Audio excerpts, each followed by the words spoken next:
You guys ready for a great week? I know that this week is going to just rock. I've got a good feeling about it. So before I get started, I just want to remind you, if you're watching me on YouTube, to just go ahead and hit the bell and make sure that you follow me so that every time I go live, you get some kind of fancy alert on your phone. I'm dishing out good stuff, you guys. I'm sharing all of the things that I have learned the hard way to grow a practice that I really love being a part of, all with joy, all with automation. So today we're talking about perfect practice member. Is there any such thing? I'm here to tell you that there is. And I'm also going to give you a couple of secrets about your perfect practice member that's going to make finding them.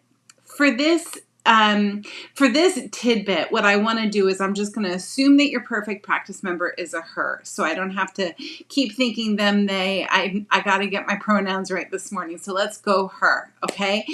My perfect practice member is a 30-something mom with the time, energy, and resources to give more and do more for her family.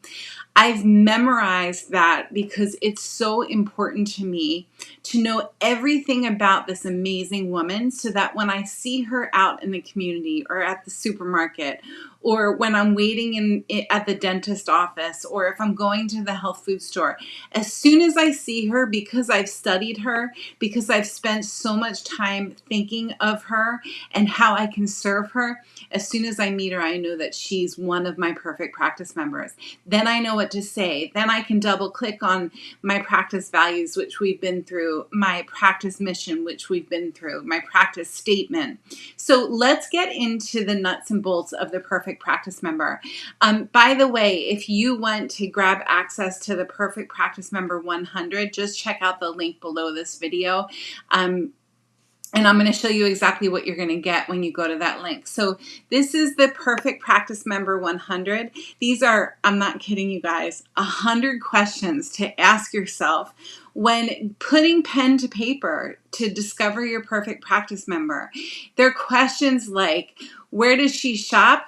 Who does she shop for? What practitioners does she see? What body workers does she see? Why does she see them? What she needs, what she longs for, what she dreams about, what's her bucket list, what components are on her bucket list, what kind of car does she drive. If you answer all of these questions, and you guys, some of these questions may seem irrelevant to you, but I'm telling you, the deeper you dive on these questions, the more clarity you're going to get around the person that you want to serve. You know, for many years, it was my belief system, many years, and this is one of the mistakes that I talk about all the time, that I needed to serve anybody and everybody that came to my door, that it wasn't right for me to develop a perfect practice member. And what happened is my message got very watered down. As soon as I double clicked on this work, and this is the work, guys, this is the work that's going to make a difference for your practice. So as soon as I doubled down on asking these really important questions, I got super clear on who I wanted to serve. I got even clearer on what my message was to them and how to find them. Do I serve anybody who comes to my door? I really don't turn people away, but all of my marketing, all of my branding, all of the effort I put into my practice, or I did when I was growing it, it was all aimed to my perfect practice member. So I'm also giving you guys a chart to fill out. So this is the Perfect Practice Member 100. Really take the time to fill this out. Take the time to, the steps to this are, you go through this list of 100 questions, okay? And you highlight the questions that you want to answer. And then you take the answers to the questions and you fill out the chart that I'm giving you. If you do these things, if you get it right now, it's going to make everything else so much easier. And I'm going to get into why. Okay. If you're running a practice without staff, or you're running a practice that you want to create joy at the root of everything that you do, consistency is key. Having a consistent message, supporting your brand consistently, serving your perfect practice member in consistent ways, those things have to be happening, especially if you don't have people in the office doing things for you. You need systems and policies that everybody who comes to your office, including you, can lean lean on, including your family, so that when who I call our Sally comes to the office and pushes all of your boundaries and stretches your comfort zone, you're going to have the policies, you're going to have the systems, and you're going to have the procedures all in mind of your perfect practice member. Let me give you an example. So let's say that it's 8 o'clock on a Monday morning and you're getting everything ready. You're running late. You don't like to run late because punctuality is one of your practice values, okay? You know that your schedule is going to be behind 10 minutes. And in walks Sally 10 minutes early for her appointment. She's got her 3 kids in tow, which we weren't planning on, and she wants you to give a service to her 3 kids. They're not on the schedule.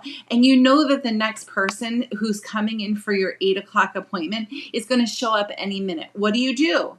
The key is to have your policies in place that are going to serve your perfect practice member. That's why if you have the details about this person, if you know all of these things about her, you're going to know what policies you need to have in place to take care of that minute when Sally walks in. Also to find your perfect practice member. So let's go there. Let's say that Monday morning is over. You got through that hot moment in the practice, and I'm telling you right now it's going to happen. I'm also going to tell you right now that you're going to have a Sally. At least 5 of them. So plan for your Sallys. So you got your perfect practice member in mind, and you sit down to write your 4-part marketing plan, which we're going to get into in a couple of weeks. You want a plan of action to reach your person, but you best to know who you're speaking to.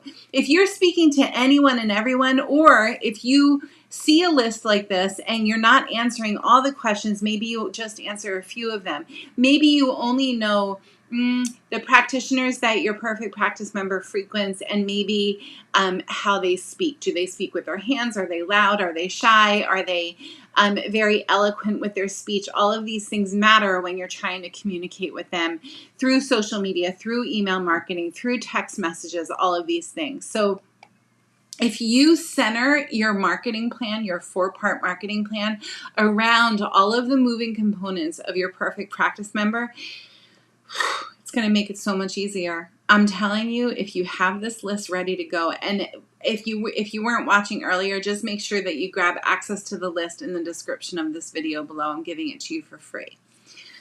Okay, I'm just trying to think if there's anything else that I wanted to mention to you. Here's the deal on this beautiful Monday morning. The deal is that if you really want to have a practice, the practice of your dreams, the joy-filled practice experience, the joy-filled practice way, which I'm calling it lately, you got to do this work, right? You got to know who you're talking to. You got to know how to talk to them. You got to know how to reach them so that you're not just talking to air, right? You got to know when they come to your office how to be prepared for them, especially when Sally walks in 10 minutes early with her 3 kids in tow. You got to know what to do with the exceptions. You got to know what to do with the general rule of thumb. You got to take the time to prepare for your perfect practice member. And as long as you do that, the rest is cake. And don't we all just love cake? We all love cake. My husband thought it was cute to buy those mini gluten-free cupcakes at Trader Joe's yesterday. Oh, I can't say that I didn't take advantage. Okay, so if you're interested, on Fridays, we do a deep dive on the weekly topic in the Joy-Filled Practice group. You can go to joyfilledpractice.com. This website is actually, I'm crushing it with this website. It's got all of my offerings listed, including the Joy-Filled Practice Plan, which is the book that's coming out this week. So go there, check it out. Check out the book.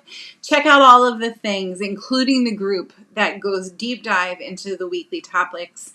And it's $1 to join it, so not a big deal at all. And remember, in the description of this video, you can grab access to the Joy-Filled Practice worksheet. Let me know if you have any questions. I'm loving you guys from here, and make this week count. It's going to be a good week.